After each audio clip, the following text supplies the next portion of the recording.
Uh, excuse me. This is Margaret Ann Windsor, Victoria the Second, legal heir of the British Crown. And yes, I am, and yes, it's legal. I keep telling about my father being taken down illegally, Edward VIII, because to give background on what I'm saying, you have to know that.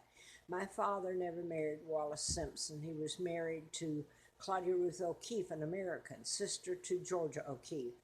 So it was a totally ugly takedown. My father's a decent man.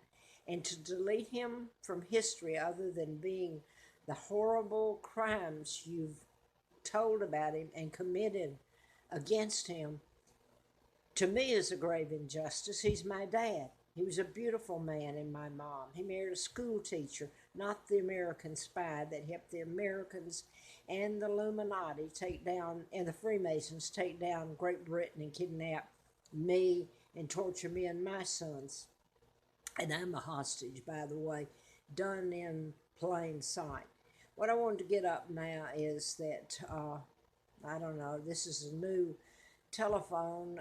Maybe I'm making some mistakes myself on here, but up until today I was doing okay. Till you start mentioning certain names and their connections to U.S. Congressman and VP, and then all hell breaks loose. I'd be lucky to get this one up, I guess. Everything's messed up. But the real thing I want to say on here is about the Bedford next door.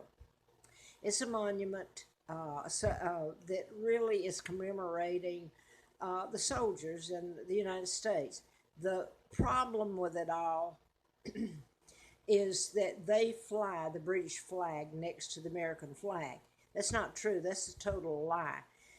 The United States, Roosevelt, part of my own family, and the Rockefellers, the Freemasons, come up with the idea of taking down my dad with lies and a double that married Simpson. And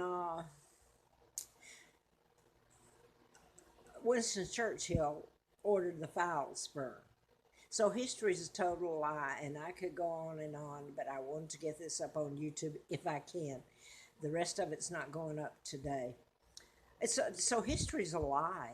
It's everything that happened after my kidnapping, which doesn't even tell about me, Victoria II, the legal heir. It allowed the United States to come in under the guise of friendship and brag about it later that they helped out the Brits. What they did was help themselves to everything that was the Brits. Look at the British now. Look, I'm the monarch. I'm over here being tortured to death. Seriously, I don't know where my sons are who are heirs after me. I know what was done to them before the last time that I saw them and knew where they were. But to celebrate history over at Bedford and not tell the truth, and I'm speaking directly to Channel 7.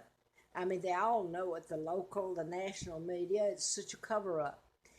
But to tell people and celebrate that you're the good guys, and you delete me and my father, the truth, out of history is nothing but cold blooded. And to make heroes out of people that went in and stole everything and stole the monarch and have made my life hell every moment is the sickest thing. And by the way, the one thing that none of you want, they want it to be a cover up on top of a cover up. Because if they start, the other aspect to what happened to me was that before I found out about being kidnapped and could remember was the fact that I was writing about mind control murders, and I keep putting out Larry Flint, Hustler Magazine, endorsed me, and I was out there in a campaign in '83, but I was telling about mind control murders, and I kind of got led into it, I suppose, but then it's me. I want to share information and tell the truth. So this is where it's got me, but really it's because of who I am, of being born and my birthright. So to make heroes out of people and delete the truth, the more it goes on, the more they want it shut up. But the other aspect is once the media ever has to confess to the cover up and deletion of the truth and the mind control murders, that's the problem because they do not want the use of mind control used by the United States um, to tell the truth. If they have used it on their own people, they can create an illness or cure it. They can program anybody to drive an 18-wheeler, like in Paris, into a bunch of people and kill them. And he's programmed. And then pretend he's part of ISIS or something. I'm going to leave it here. They can have any weapon under mind control, have somebody do it, commit suicide, or appear to. But they're doing it on a mass scale, the mind control, and can do it. Nobody wants to hear it. They'd rather kill the messenger. And I'll quote Edward Snowden, who's over in Russia because he had to run from here, and he has them after him to prosecute him for telling the truth. Just like Julian Assange told the truth. I told nothing but the truth, so help me God. So where does that leave you all, media and the American people?